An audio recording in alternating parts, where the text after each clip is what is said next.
انہوں نے 337 ووٹ میں سے 225 ووٹ لیے ہیں، کیونکہ ابھی تک سنی تحریک جو سنی اتحاد کونسل ہے ان کی فیمیل کا اور ان کی جو منورٹی ہے ان کا ابھی تک فیصلہ نہیں ہوا. تو ٹوٹل جو ارکان تھے 337، ان میں سے 225 ارکان نے ملک احمد خان کو ووٹ دے کر اب وہ منتخب ہو چکے ہیں. ان کا مقابلہ ہو رہا تھا جناب احمد خان بچر کے ساتھ. احمد خان بچر جو ہے ان کا تعلق میاں والی سے ہے. پچھلی دفعہ بھی یہ ایم پی اے بنے تھے، اس دفعہ بھی وہ دوبارہ ایم پی اے بننے میں کامیاب رہے ہیں. اس کے بعد تیسری سب سے اہم خبر ہے یہ جو لاہور ہائی کورٹ ہے وہاں پر آج لاہور ہائی کورٹ بار کے الیکشن ہو رہے تھے. تو اس میں پاکستان تحریک انصاف کے جو حمایت یافتہ حامد خان گروپ ہے انہوں نے ایک جس کو لینڈ سلائڈ وکٹری لی ہے. وہاں پر تمام عہدوں کے پورا کا پورا پینل ان کا کامیاب ہوا ہے. جو صدر آپ کے بار بنے ہیں محمد اسد منظور بٹ صاحب، یہ لاہور ہائی کورٹ بار کے اب صدر بن گئے ہیں. انہوں نے ہرایا ثاقب گوندل کو، یہ اعظم ندی تارا آسما جہانگیری گروپ ہے. پھر اس کے بعد نیب صدر میاں سردار علی گہلن جو ہے وہ بن چکے ہیں، اور پورا کا پورا پینل جو ہے پاکستان تحریک انصاف کے حمایت یافتہ وہ جو پینل ہے حامد خان گروپ وہ اس دفعہ جیتنے میں کامیاب رہا. پھر اس کے بعد نعرے بھی لگے وہاں پر پوری لاہور ہائی کورٹ کے اندر جو ہے بار کے اندر بڑا ایک جشن کا سما تھا جب وہ عمران خان صاحب کے حوالے سے نعرے بازی کر رہے تھے تحریک انصاف کی طرف سے بھی.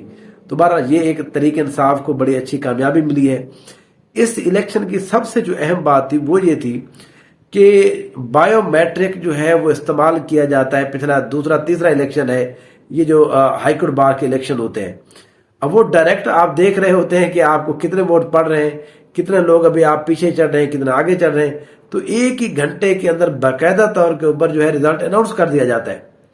اور یہی بات جو ہے چیخ کر تھک گئے ہیں سب لوگ، بھائی ہمارے جنرل الیکشن کے اندر بھی بایو میٹرک ہونی چاہیے، ای وی ایم کا استعمال ہونا چاہیے. لیکن یہاں ظاہر ہے پھر آر او جو ہے وہ اپنا جب ہاتھ دکھاتے ہیں تو اس لیے آر او جو ہے ان کو اس طرح ان کے ہاتھ میں ساری کی ساری گیم دی جاتی ہے. ایک سرکاری افسر کو آپ کس حد تک مطلب ہے وہ کر سکتے ہیں، وہ اب کے بعد لوگوں کو پتہ چل چکا ہے کہ یہ سرکاری افیسر جو ہے یہ افیسر نہیں ہے، یہ سرکاری کسی نہ کسی حوالے سے کسی نہ کسی کے یہ ٹاؤٹ ہوتے ہیں. پھر اس کے بعد آخری جو سب سے اہم بات ہے، آج شوکت بسرا صاحب نے ایک پریس کانفرنس کی ہے. شوکت بسرا جو ہے وہ باول نگر سے ان کو ہرایا گیا ہے جو ان کا موقف ہے. اور انٹرسٹنگ بات یہ ہے کہ پہلے نمبر کے اوپر شوکت بسرا صاحب ہیں این اے فارم 45 کے مطابق. دوسرے نمبر پر نون لیگ کے نور الحسن صاحب ہیں، نور الحسن تنویر صاحب. تیسرے نمبر پر جناب اعجاز الحق صاحب، ضیاء الحق صاحب کے بیٹے. اب معاملہ یہ ہوا کہ تیسرے بندے کو جتوا دیا گیا.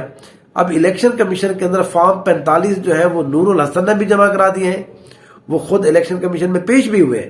انہوں نے کہا کہ اعجاز الحق صاحب بالکل ہار گئے، وہ تو مجھ سے بھی ہار گئے تھے، جیتے تو یہ شوکت بسرا صاحب ہیں، لیکن الیکشن کمیشن نے کوئی بھی بات نہیں کی. تو آج وہ سپریم کورٹ گئے تھے، انہوں نے ایک پٹیشن دائر کی. تو وہاں پر جو قاضی فیض عیسیٰ صاحب ہیں چیف جسٹس، انہوں نے ان کی تھوڑا سا جس کو کہتے ہیں کہ قاضی صاحب جو ہے وہ پھر قاضی ہیں، قاضی صاحب نے جو ہے وہ شوکت بسرا صاحب کی کچھ بےزتی کر دی.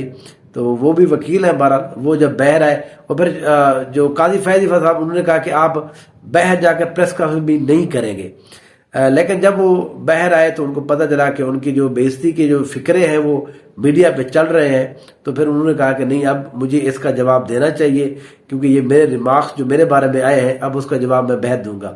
تو پھر انہوں نے ایک پریس کانفرنس کی، قرآن پہ ہاتھ رکھ کے انہوں نے کہا کہ یہ 3 لوگ جو ہیں یہ ذمہ دار ہیں. انہوں نے کہا کہ میں قرآن پہ حلف لے کر دیتا ہوں کہ اس الیکشن کے اندر دھاندلی ہوئی ہے. فارم 45 کے مطابق میں جیت گیا ہوں، میں 10 لاکھ جو بندے ہیں انہوں نے مجھے منتخب کیا ہے.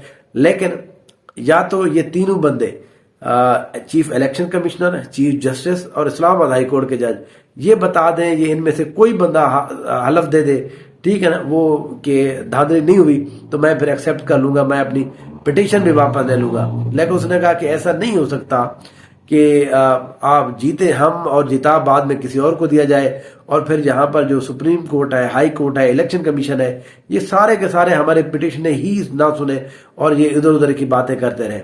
تو اس حوالے سے انہوں نے بڑا ایک فیمس فقرہ بھی کہا ہے کہ اگر مقدر میں مرنا ہی لکھا ہے تو پھر ہم لڑ کر مریں گے، ڈر کر اب کے بار ہم نہیں مریں گے. تو کیونکہ انہوں نے کہا کہ ہمارے ساتھ زیادتی ہوئی ہے تو اب ہم اس کو کسی نہ کسی منطقی انجام تک ضرور پہنچائیں گے۔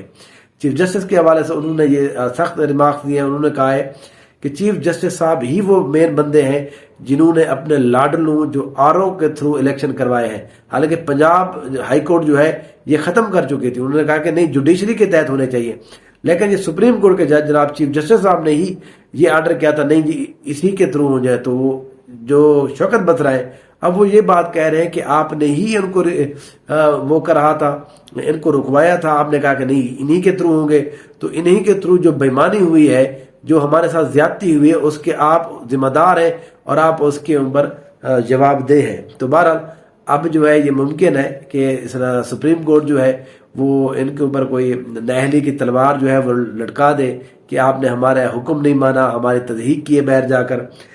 قاضی فیض عیسیٰ صاحب جو ہیں ویسے تو خبریں نہیں سنتے، لیکن اپنے بارے میں جب بات آتی ہے تو وہ ایک دو گھنٹے کے اندر وہ یوٹیوبر کو بھی بلا لیتے ہیں، حالانکہ یوٹیوبر جو ہے وہ الاؤڈ نہیں ہے سپریم کورٹ کے اندر، لیکن وہ خود جو ہے کسی یوٹیوب والے کو بلا کر اپنا موقف بھی دے دیتے ہیں۔ بعد دفعہ جب وہ توہین مذہب والا ایک معاملہ ہوا جس کی میں سمجھتا ہوں کہ غلط انٹرپریٹیشن کی گئی، وہ قاضی صاحب کے ساتھ زیادتی تھی، تو بہرحال اس حوالے سے جب قاضی صاحب کے اوپر ہیٹ آئی تو پتہ یہ چلا کہ پوری سپریم کورٹ نے ہی اس کے اوپر جو ہے وہ ایک جواب دیا کہ نہیں ایسی بات نہیں ہے، غلط اس کی انٹرپریٹیشن کی جا رہی ہے۔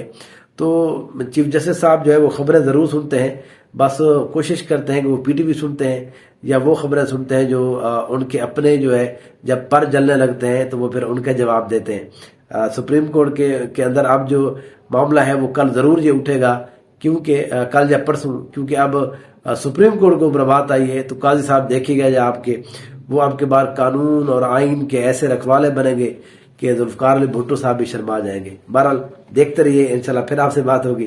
Thank you so much.